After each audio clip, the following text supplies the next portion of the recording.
This video will talk about David Odogu, a Nigerian eligible youngster making a move to AC Milan, and as well we'll talk about Akumuladi, an exciting player heading to Belgium. So let's dive straight into the video. So first off, we'll talk about David Odogu, and I've talked about him on this channel, and that he's a phenomenal player, phenomenally talented player. Was on the books of Wolfsburg to start with. Now he's made the move to AC Milan, and he's looking to start there. Hopefully he gets that game time, because AC Milan really do need defenders. So what does this mean for Nigeria? What does this mean for Nigerian listeners out there? I think first off, he is a top class talent.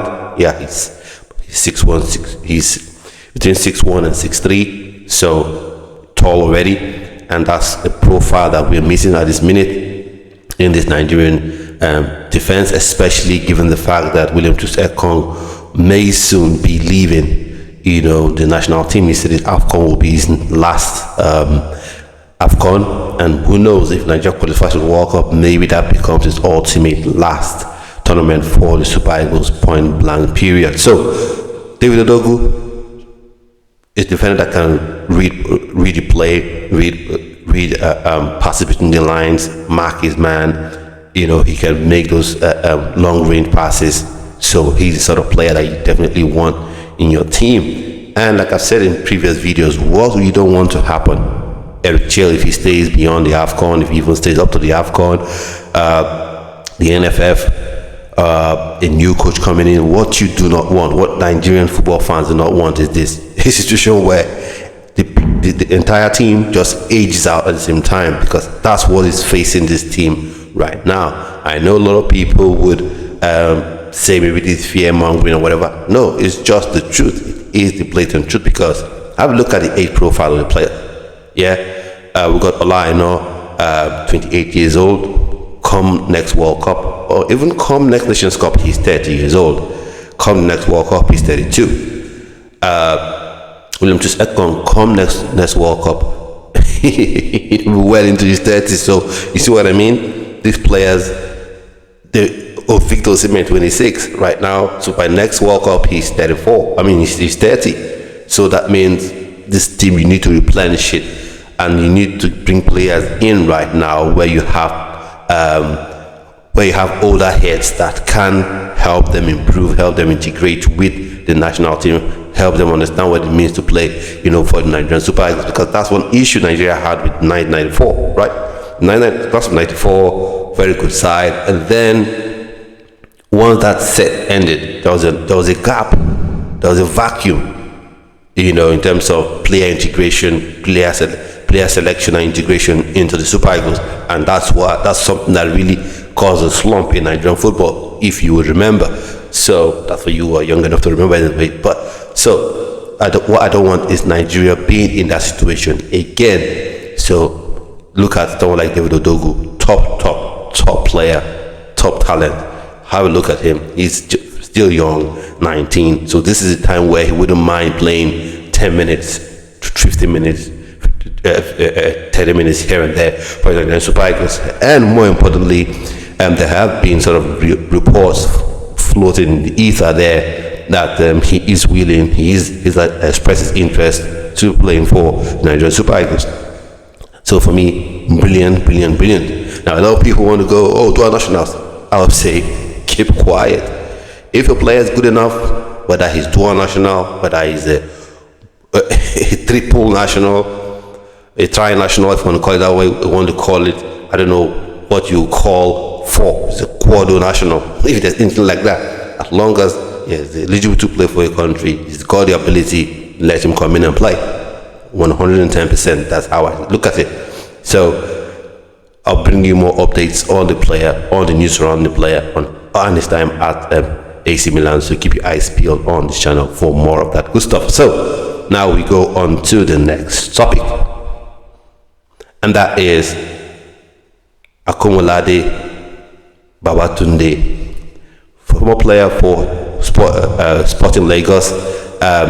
He was part of the Sporting Lagos team that won the Gotia Cup. So top youth competition to win, and then as well, powerful freak, powerful shot. He is actually a left back, a phenomenal player. There are reports that he's actually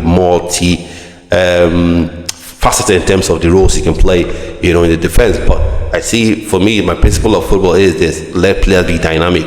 Like, if a player is primarily a left back, let him be a left back, but be dynamic in that left back position you play. So you can be a left back and be super offensive, where you bomb down the byline, put crosses in. You can come in, dribble your man as a left back, score goals, average 10 goals a season, but still as a left back. I think that's more impressive than taking a left back and playing in midfield and maybe he scores 4 goals with 3 assists. It isn't quite as impressive. So him as a left back, I think, will be phenomenal. That's another person that I think becomes instantly another option for, not just for Nigerian Super Eagles per se, but for the Nigerian national teams. So keep an eye peeled for this one. He's made a move to Anderlecht in Belgium.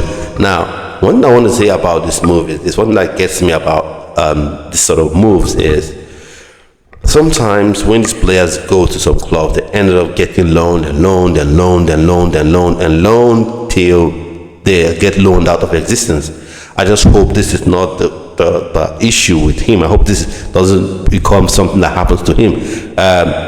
Because let's face it, Anderlecht is one of the big clubs in Belgium. So Anderlecht, Club Brugge, those are the big boys. Standard Liège used to be up there before, but I think they're falling off a bit in recent times. So, but Anderlecht are always in and around the title challenge in the Belgian league. So for me, him Akumuladi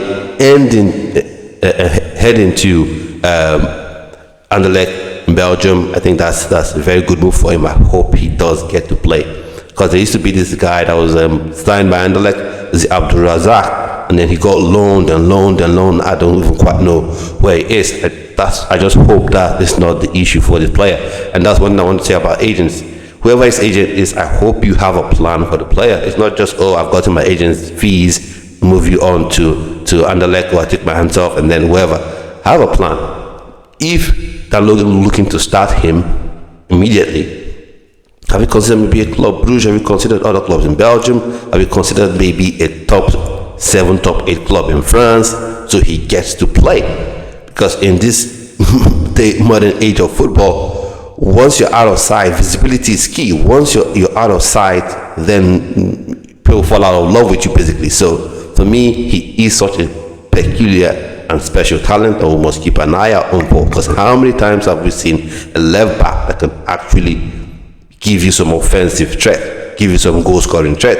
And in modern day football, you need to have goal scoring threats from all over the pitch. Felix Agu is one as well that definitely gives you that. But this is what I think, this is my thoughts opinion on these players. Let me know what you think about this. Hope you've hit the subscribe button, you subscribe to the channel, and let me know other sort of stuff you want to see on this channel, and we'll do our best to get it to you. But also, I'll be dropping a live stream pretty soon talking about the Flying Eagles of Nigeria and their hopes as well. And I'll be having watch along for the Under-20 World Cup in Chile, so keep your eyes peeled on the channel for that one. At this point, I've come to the end of this video, and I'll see you on yet another video. So stay well, stay blessed.